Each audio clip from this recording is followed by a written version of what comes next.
Minha irmã, meu irmão, passado o ciclo do Natal do Senhor, retomamos o tempo comum ou tempo ordinário na liturgia da Igreja. Esta primeira etapa do tempo comum se estenderá até a terça-feira, véspera da quarta-feira de cinzas, quando a Igreja iniciará mais uma quaresma.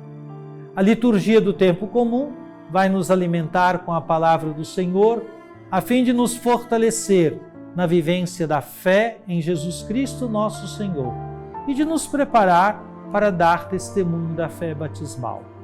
Viver como criaturas novas, lavados nas águas do batismo e ungidos pelo Espírito Santo. Somos todos chamados a levar ao mundo o bom perfume de Jesus Cristo, a iluminar com nossas atitudes caminhos novos para um mundo novo. Prepare-se agora para ouvir o texto sagrado de hoje e fique atento à palavra que será proclamada, mas antes suplique comigo. Trindade Santa, Pai, Filho e Espírito Santo, vós vos revelastes Deus da palavra, quisestes dialogar com a humanidade de modo especial por Jesus, o Verbo encarnado. Queremos escutar, acolher e meditar vossa palavra. Derramai em nós o espírito de amor. Concedei-nos um coração que escuta, pondera, discerne e escolhe, em conformidade com vossa santa vontade. Enchei-nos do ardor missionário para dar testemunho da luz, a verdadeira luz, Jesus Cristo, luz do mundo. Fazei de nós servidores do vosso reino e operários da fraternidade, e deixai a Senhora Auxiliadora nos acompanhar nos caminhos desta história, inspirando-nos o cuidado pela vida e a promoção da paz. Assim seja. Amém.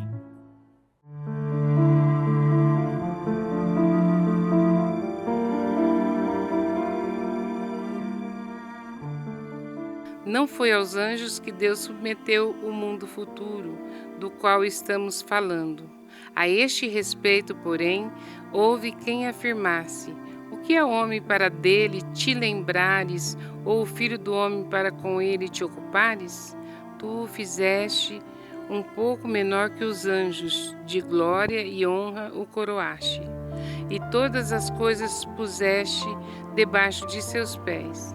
Se Deus lhe submeteu todas as coisas, nada deixou que não lhe fosse submisso. Atualmente, porém, ainda não vemos que tudo lhe esteja submisso. Jesus, a quem Deus fez pouco menor do que os anjos, nós o vemos coroados de glória e honra por ter sofrido a morte. Sim, pela graça de Deus em favor de todos, ele provou a morte. Convinha de fato que aquele por quem e para quem todas as coisas existem e que desejou conduzir muitos filhos à glória, levasse o iniciador da salvação deles à consumação, por meio de sofrimentos. Pois tanto Jesus, o santificador, quanto os santificados são descendentes do mesmo ancestral. Por essa razão, ele não se envergonha de os chamar irmãos, dizendo: anunciarei o teu nome aos meus irmãos e no meio da assembleia te louvarei.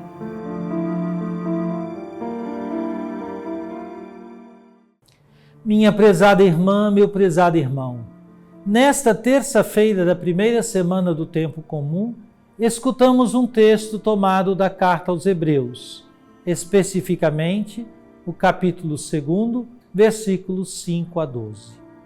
A passagem destaca a centralidade de Cristo na história da salvação, explorando o seu papel como mediador entre Deus e a humanidade.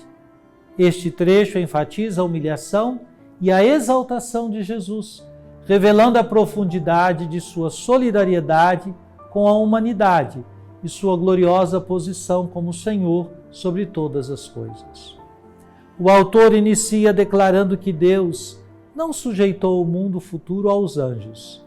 Isso reforça a ideia introduzida no capítulo anterior. Cristo é superior aos anjos.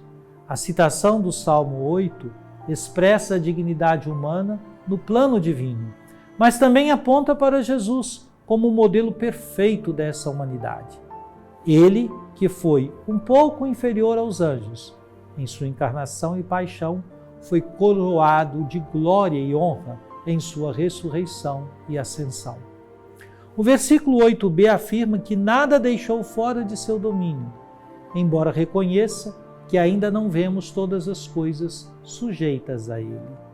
Este contraste reflete a tensão entre o já e o ainda não da escatologia cristã. A vitória de Cristo está consumada, mas sua plenitude ainda será revelada no fim dos tempos. No versículo 9, Jesus é identificado como aquele que sofreu a morte por todos, manifestando a graça de Deus. A humilhação de Cristo expressa em sua paixão e morte é vista como o meio pelo qual ele alcançou a glória e abriu o caminho para a salvação de toda a humanidade. Esse ato sacrificial também revela a sua solidariedade com a condição humana. Os versículos 10 a 12 apresentam Jesus como aquele que conduz muitos filhos à glória. Ele é o autor da salvação, que por meio de seu sofrimento aperfeiçoa a relação entre Deus e a humanidade. A identificação de Jesus com seus irmãos e irmãs, citando o Salmo 22 e Isaías, reforça a ideia de que ele compartilha plenamente da nossa humanidade. Como verdadeiro irmão, ele nos santifica e nos reúne como um povo diante de Deus. O texto hoje proclamado nos chama a contemplar a humanidade e a divindade de Jesus como fundamento de nossa fé. Ele não é apenas nosso Salvador, mas também nosso irmão, que sofreu conosco para nos conduzir à glória. Assim, somos convidados a viver na esperança do mundo futuro, confiantes de que todas as coisas já estão sob o domínio de Cristo, mesmo que ainda enfrentemos desafios.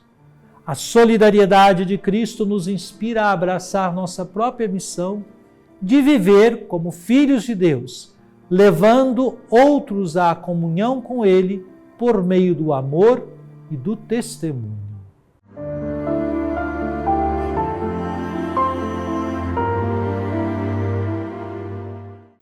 Oremos. Ó Divino Pai Eterno, tendo ouvido e meditado a palavra sagrada, concedei-nos dar testemunho da luz do vosso amado Filho, Jesus Cristo, nosso Senhor. Ele que vive e reina convosco, na unidade do Espírito Santo, por todos os séculos dos séculos. Amém. E venha sobre você, minha irmã, sobre você, meu irmão, sobre sua família e sua comunidade, a bênção de Deus, Pai, Filho e Espírito Santo. Amém.